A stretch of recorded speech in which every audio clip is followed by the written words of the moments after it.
अस्सलाम वालेकुम। टॉपिक था हमारा नॉर्थ वेस्ट कॉर्नर मेथड। पिछले वीडियो में हमने देखा था जब हमारे पास सप्लाई और डिमांड का सम जो है वो सेम था और हमारा जो भी मॉडल दिया हुआ था वो बैलेंस था। अब जो हमारा मॉडल दिया हुआ वो बैलेंस नहीं है।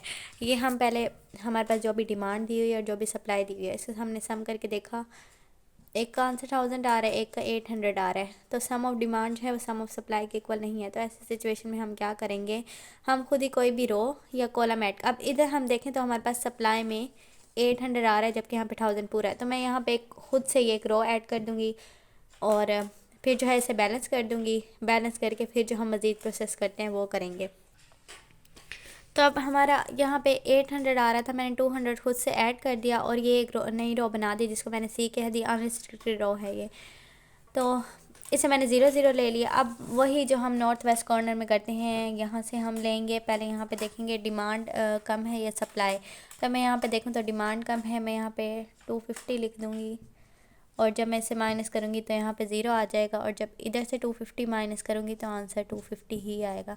अब 0 यहाँ पे आया तो ये वाली चीज़ कट जाएगी। अब यहाँ पे आने के बजाय हम यहाँ पे जाएंगे और फिर देखेंगे सप्लाई और डिमांड को दोनों सेम है, ये 0 और यहाँ पे 250। इस तरह से भी कट गया और इस तरह से भी कट गया। अब इन दोनों की बारी।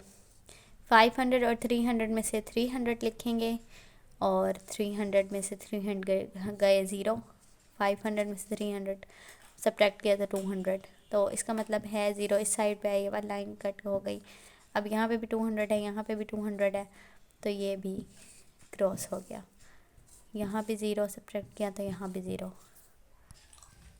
फिर हमने टोटल कॉस्ट निकाली। अब टोटल कॉस्ट यहाँ पे एलोकेशन की हुई थी 28 मल्टीप्लाई 250, इसमें प्लस किया 17 इंटू 250, फिर इसमें प्लस किया 16 इंटू 300, फिर इसमें प्लस किया 0 इंटू 200। तो हमारे पास जो टोटल कॉस्ट है वो ये आ गई।